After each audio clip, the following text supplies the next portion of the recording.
ध्यानेनात्मनि पश्यन्ति केचिद् आत्मानमात्मना अन्य सांख्येन योगेन कर्म योगेन चापरे।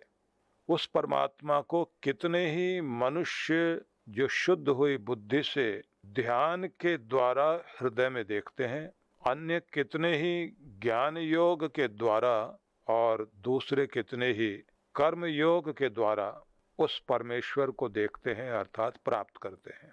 तो ध्यान के माध्यम से, ज्ञान के माध्यम से और कुछ अपने निष्काम कर्म योग के माध्यम से उस परमात्मा को, आत्मा की वास्तविकता को आत्मा के माध्यम से ही जानने की कोशिश करते हैं।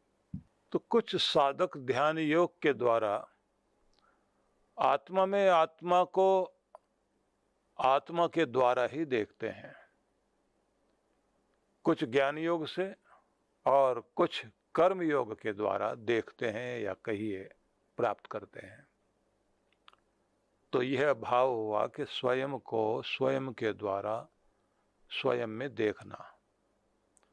तो ध्यान अभ्यास के द्वारा कुछ ज्ञान योग और कुछ कर्म योग से उस प्यारे प्रभु को अपने भीतर अनुभव करते हैं।